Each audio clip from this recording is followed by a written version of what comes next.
آنے والا موسم ماہ سیام رمضان المبارک، یہ ہماری زندگی کے اندر یہ نور داخل کرتا ہے کہ میرا اللہ دیکھ رہا ہے۔ کڑکتی دھوپ، برستی گرمی، زباں کانٹا، ہونٹ خشک، گلا خشک، دروازہ مکفل، ٹھنڈا پانی دستیاب، لیکن ایک گھونٹ بھی حلق سے نیچے نہیں اتارتے کہ میرا اللہ دیکھ رہا ہے۔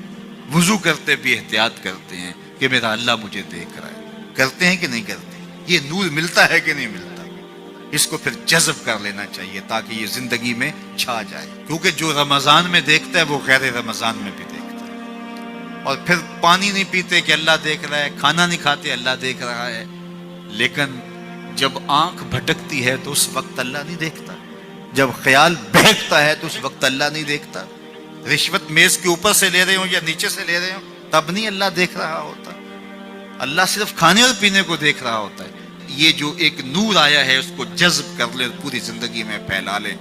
تو اسی لیے رمضان تقوی بانٹتا ہے، روزہ تقوی بانٹتا ہے، زندگی میں نور اور روشنیاں بھر دیتا ہے۔ اقبال نے کہا تھا حب دولت تلف می سازت زکات، زکات حب دولت کو زائل کرتی ہے۔ جب اللہ کی راہ میں لٹاؤ گے تو اس سے کم بھی نہیں ہوگا۔ میرے حضور نے 3 چیزیں قسم کر کے کہی، حضرت ابو کبشہ الانماری رضی اللہ تعالیٰ عنہ سے مروی ہے۔ میرے حضور نے ارشاد فرمایا اگر کوئی شخص کسی کو معاف کر دیتا ہے تو اس کی عزت کم نہیں ہوگی، میں محمد اللہ کی قسم اٹھاتا ہوں۔ دوسری بات میرے حضور نے فرمائی کہ جو شخص مانگنے لگ جاتا ہے، سوال کا دروازہ کھول لیتا ہے، اللہ اس کے لیے محتاجی کا دروازہ کھول دیتا ہے، اس کی کبھی کمی پوری نہیں ہوتی۔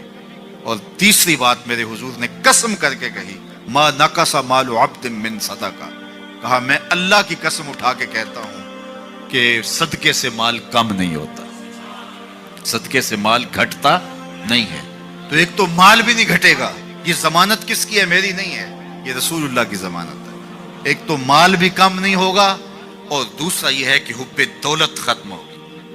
حب دولت تلف می سازت زکات، یہ ماہ سیام آ رہا ہے تو زکات سے حب دولت کو کم کیجئے، بلکہ صدقات دیجئے، نفلی صدقات کیجئے، غرباء کی مدد کیجئے، مساکین کی مدد کیجئے، اپنے غریب محتاج رشتہ داروں پہ غور کیجئے، ان کی مدد کیجئے، اپنی ہمسائیگی میں دیکھیے، پردے سے مدد کیجئے، ان کی عزت نفس بھی مجروح نہ ہو۔ یہ جو نمائش لگا کے 10 اخباروں میں چھپوا کے لوگوں کی مدد کرتے ہیں، اس سے گریز کیجئے۔ کبھی سوچیں کہ اگر آج کسی کی بیٹی لائن میں کھڑی ہے تو کل اگر یہ مرحلہ میری بیٹی کے لیے آ جائے تو پھر میرا مزاج کیا ہوگا؟ تو عزت نفس کا خیال رکھیے، لوگوں کی غربت کا تماشا نہ اڑائیے، اور لوگوں کی جو ہے وہ محتاجی کو اپنی تسکین کا ذریعہ نہ بنائیے۔ یہ تو اللہ نے تمہیں دیا اور انہیں نہیں دیا، اور وہ آزمائش کی گھڑی میں کھڑے ہیں، تم ان کے ساتھ کھڑے ہو جاؤ۔ تو لوگوں کی مدد کیجئے، دکھیوں کے کام آئیے، مساجد کی جو ہے وہ تعمیر کیجئے، مدارس دینیا کے ساتھ وابستہ رہیے، اور لوگوں کی فلاح کے لیے، بہتری کے لیے کام کیجئے۔ اللہ نے آپ کو دیا ہے، یہ مال یہاں رہ جانا ہے۔ میرے حضور نے فرمایا ابن آدم کہتا ہے میرا مال میرا مال، اس کا مال وہ ہے جو اس نے کھایا یا پہنا اور پرانا کر دیا یا آگے بھیج دیا، باقی اس کا نہیں ہے، وہ وارثوں کا ہے۔ مرتے ہی ورثہ بن جائے گا، مرتے ہی ترکہ بن جائے گا۔ کفن بھی میلا نہیں ہونے دیں گے کہ بعض اولادیں تو بانٹ لیتی۔ اللہ اکبر، وہ گھر جو ان کے لیے بنایا تھا، ایک رات بھی تجھے اس گھر میں رکھنے کے لیے تیار نہیں ہوں گے۔ آج تیرا نام چھن گیا، آج کوئی یہ نہیں کہتا کہ پیچھے سے امام گے اور حاضر اس چودھری صاحب کے، حاضر اس میت کے۔ آج تو ڈیڈ باڈی بن گیا، آج تو میت بن گیا۔ آج خان صاحب، ملک صاحب، چودھری صاحب، پیر صاحب، مفتی صاحب، تیرے سارے ٹائٹل چھین لیے گئے۔ آج پیچھے اس امام کے اور دعا واسطے حاضر اس میت کے، آج تو میت بن گیا۔ آج تیرا لباس بھی پھاڑ کے اتارا ہے، آج تیرے انگوٹھے باندھ دیے گئے ہیں، ناک میں روئی ٹھونس دی گئی ہے۔ آج تو غسال کے رحم و کرم پہ ہیں، وہ تجھے ادھر الٹ دے یا ادھر پلٹ دے، اب تیرے پاس کوئی اختیار ہی باقی نہیں رہا۔ میاں صاحب بولے جاندی واری ڈرونا بنے ہو تے ہاتھ نہ لاندے ڈرتے۔ آج اولاد بھی دور ہے، پوتے اور پوتیاں بھی ڈرتی ہیں۔ جاندی واری ڈرونا بنے ہو تے ہاتھ نہ لاندے ڈر دے،